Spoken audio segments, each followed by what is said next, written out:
distribution, the shape of the distribution. This is where you can use your histogram then here. Again, that isn't a histogram, so let's just create a histogram from it. Then you can see here that is right skewed because your data tails off to the right. A lot less data lies in your right. So there's less data in your right part there. So it is right skewed. Does that make sense? We're going to look at that. Could you explain the median? Okay. The median. So first of all, you need to find the median position. And your formula for your median position is n plus 1 divided by 2. Either n plus 1 or n minus 1, I'm not sure right now. But yeah, so if you're using n plus 1, it's then 950 divided by 2. So then you know the 475th position is where your median value is. So then what you could then do is you could sort it here from smallest to largest and find it in there. Or you could just see, okay, the 475th position, it will be in this first frequency there. Because this one goes up to the first 507 people.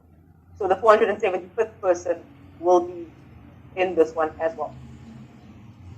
That answers your question. Cool. And then here again, from the histogram, you can clearly see then that the data tails off to the right, so it is right skewed then.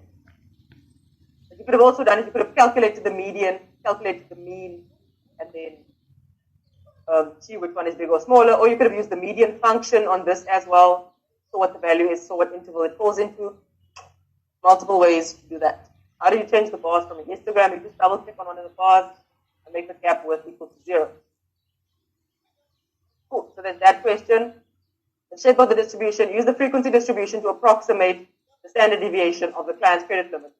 So just note here, since we're working with intervals and classes, we can only get an approximation because we're going to be working with the midpoints and then using the formulas from the midpoint then.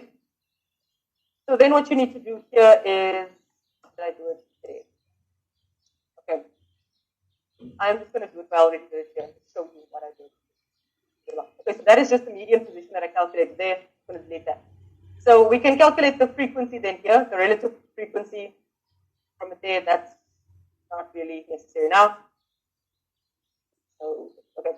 So from the frequency, okay, let's just do this thing. So you were given this hint here. You didn't need to know the formula, you were given this hint here. So what you need is the midpoint and the frequency and then, yeah, the number of classes, but we're not going to use that now. So you just need to get the midpoint of your intervals and the frequency of each interval. So, so then the midpoint is just going to be the average of the upper bound and the lower bound. So here I just made a little table there. The lower bound is 1,000, the upper bound is 5,000. You just get the average of that. And that is how we get the midpoint, that column there. So the M in your formula here is the midpoint. You just get the midpoint for each interval. We are not doing tutorial 4 today. Yeah, you get the midpoint there, and you already have the frequency. The frequency was given to you there. Then you just calculate the midpoint multiplied by the frequency. So you just M the midpoint multiplied by the frequency, that's M times F, and then you just square your midpoint and multiply that by the frequency. So M squared multiplied by F, so that is what you need in this formula there. So this is what we're going to be using here, this formula, the M squared times F and the M times F. So then you sum the M times F there, you sum the M times F, you sum the M squared times F as well. And then those are the two values that we're going to be using for our calculation for our standard deviation. So first we're just going to calculate the variance here. So what we're just doing is we're literally just implementing this formula here. Just implementing that formula into our cell thing. So that is 1 over n minus 1 multiplied by all of those. So we're going to do that there. Is there. So that is the 1 divided by n minus 1 that we have at the start. Then in the big bracket we have the sum of your m squared times f. That is the sum of your m squared times f. That's not a question.